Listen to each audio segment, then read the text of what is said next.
Hello, good day po sa inyo. Nandito na naman po tayo sa kalusugan at kapayapaan. Ang ating pong paksa ngayon ay tungkol sa stroke.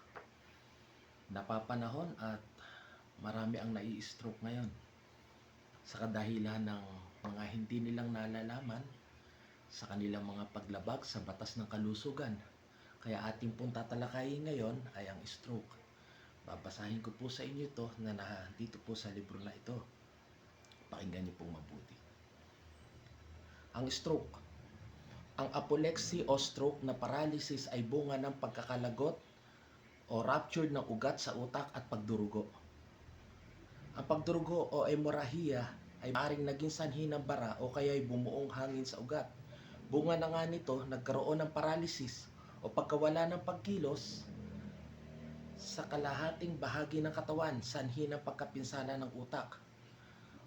Ang stroke ay maaaring tumagal ng ilang araw o kung masyadong malala, ito ay maaaring tumagal hanggang ilang linggo o buwan. Nakakalungkot mga kaibigan. Napakahirap pala nito. Ngayon, ito po ang sintomas para malaman natin. Sintomas. Ang atake ng stroke ay maaaring bigla na lamang na mangyari nang walang anumang babala. Ito ay kadalasang nangyayari din sa oras ng pagtulog. Nagkakaroon palagi ng panghihina o paralysis ng kalahating bahagi ng katawan o muka.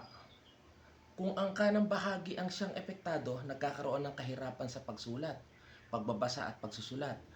Maaaring magkaroon din ng kahirapan sa paglunok, pagkahilo at di mapigilang paghihi. Hahantong ito sa pagkawala ng malay tao at kamatayan kung masyadong malala ang atake. Napakahirap po pala. Sanhi ng stroke. Alta presyon, paninigas ng mga ugat, arteriosclerosis at sakit sa puso.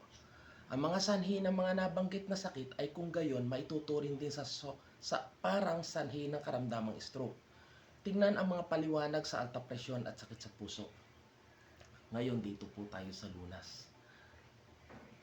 Katulad ng alinmang karamdaman, lubhang napakahalagang bigyang pansin ang anumang nakikitang sanhi o pinagmumula ng karamdaman. Kung ang pasyente ay inaatake na ng stroke, siya ay dapat na paupuin at panatilihing tahimik hanggat maaari. Sa paraang ito, maiiwasan ang karagdagang pagdurugo. Ang ulo ay dapat bahagyang nakaangat at dapat na nalagyan ng malamig na tuwalya o yelo sa noo. Upang mabawasan ang paninikip sa loob ng ulo. Ang naparilisang bisig at mga kamay ay dapat na alalayan ng mga unan at iba pang malalambot na material at hanggat maaari ay ipwesto ng malayo sa katawan. Ang kamay ay dapat na hayaang nakabukas palagi at hindi pabayaang nakakuyom. Ganun po. Ito ay maaaring masahihin pagkalipas lamang ng ilang araw upang panumbalikin ang sirkulasyon at presyon ng mga himaymay.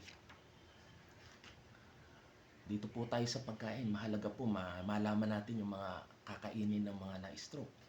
Ang pagkain ng mga refinadong pagkain ay dapat na iwasan. Kabilang sa mga pagkain ito ay mga sumusunod: puting tinapay, macaroni, spaghetti, cakes, alcohol, kape, soft drinks, tsaa, puting asukal, pampalasang sangkap, seasoning, asin, sobrang asin, mga pritong pagkain, pampaanghang at pampaalat. Mas mainam ko ang mga ito ay tuluyan ng tanggalin sa dieta. Kung hindi maiwasang gumamit pa ng asin, bahagya lamang gamitin ito. Ngunit ang kape, alcohol at soft drinks ay dapat lubusang tanggalin na. Ibig sabihin talagang pinatatanggal na po itong mga ito sa mga kinakain. Ang paninigarilyo ay kailangan ding ganap na itigil kung nagnanasa pang humaba ang ating buhay. Kailangan magbawas ng timbang, isa sa pinakamahalaga yon na sinabi rito. Kung masyadong mataba, kumain lamang ng mga pagkain masustansya ngunit hindi gaanong mayaman sa kalorya. Katulad ng mga prutas at gulay, kumain palagi ng mga pagkain mayaman sa vitamina B, C at E. Panatilihing regular ang pagdumi. Napakahalaga po pala mga kaibigan. na ang pag-elimination or ang pagtanggal lagi sa katawan, pag-ihi, pagdumi ay napakahalaga. Ang pagpapapayat, nasabi rin po na isa sa pinakamahalaga para maiwasan natin ang stroke. Ako na stroke man, kailangan nating ayusin po ito sa ating buhay. Ang paggamit ng tubig na panlunas pagkatapos na atakihin ay lubhang makakatulong. Nirerekomenda na rin namin ang mainit na footbath at maligamgam na paligo tuwing umaga.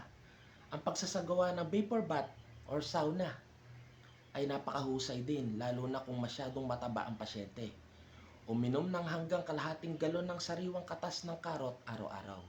Mahalaga po yun, yung carrots.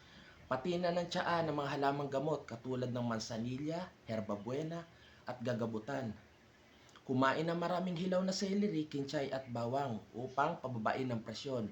Ang mga prutas na katulad ng pakwan, peras, singkamas, abukado, niyog at iba pa ay magaling na pampababa ng presyon. Ang mga hilaw na buto ng pakwan ay dapat nakainin sapagkat ang mga ito ay may taglay na di umanong sangkap na tumutulong sa pagkontrol ng presyon ng dugo. Makatutulong din ang pag-inom ng maraming baso ng sariwang tubig araw-araw. Nadinig niyo po mabuti. Mahalaga ang nagagawa ng tubig sa ating katawan. Di po ba? Mag-ehersisyo din naman ng madalas upang pakawalan ang namumuong tensyon sa ulo. Ugaliing magpahinga kung pagod. Mamuhay ng simple at malayo sa ingay at kaguluhan ng mga lungsod upang mapanumbalik ang kalusugan na waglit, upang lubos na mapanagumpayan ang karamdamang katulad nito. Mga kaibigan, sinasabi sa librong ito na ang pinakamahalaga ay ang ating pag-iingat pa rin. Sana may nakuha kayong magandang detalye sa aking mga nasabi. Hanggang sa muli mga kaibigan, maraming salamat sa inyo.